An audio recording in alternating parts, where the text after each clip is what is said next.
Today's topic about recurrent laryngeal nerve repair. It's about quick review.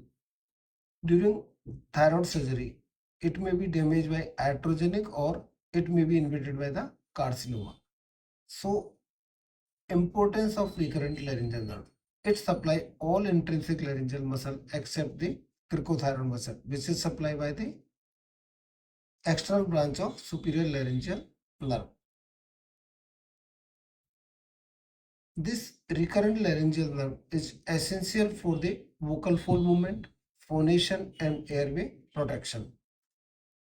Recurrent laryngeal nerve contain both the adductor and abductor fibers. These fibers are not anatomically segregated within the nerve. So during repair, this concept we have to use. And if you repair this nerve, there will be always misdirected regeneration because you can't segregate the adductor and abductor fiber. After repair, regenerating axons reconnect randomly and adductor fibers may innervate abductor fiber or vice versa. This is called misdirected regeneration or synkinesis.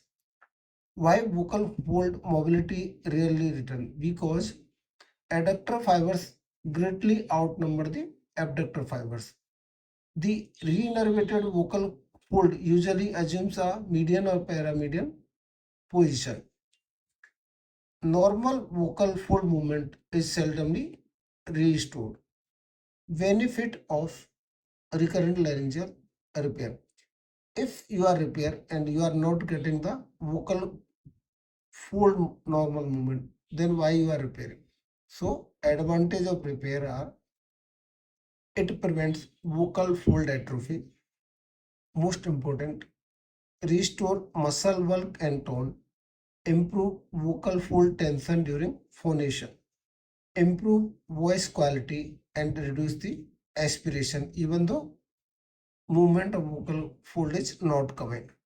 Goal of recurrent laryngeal nerve repair are functional voice restoration rather than recovery of the mobility. So method of recurrent laryngeal repair are direct micro suturing, that is preferred method. It can be done if the length of this gap is less than 5 mm. So this micro suturing by primary anastomosis is the gold standard. Repair must be tension free or usually performed with the 7 or 80 nylon micro suture. You can apply cyanoacrylate glue repair, but this having disadvantage of tissue toxicity, slow resorption and perineural inflammatory reaction may be there. Only advantage is the fast and technical repair is simple.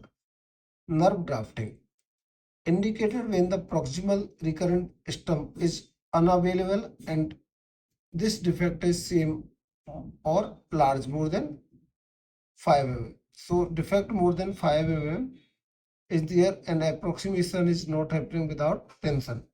Then you can use ansa cervicalis, transfer cervical nerve or supraclavicular nerve. So these are the territory options like ansa cervicalis, transfer cervical nerve and supraclavicular nerve is there.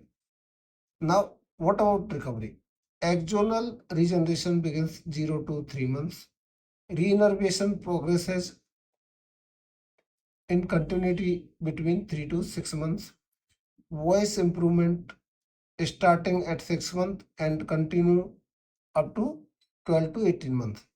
And maximum functional recovery you will get after 12 to 18 months. So, in conclusion, primary recurrent laryngeal nerve repair usually restore muscle tone, bulk, voice quality, but normal vocal fold mobility is rarely regained because of misdirected regeneration.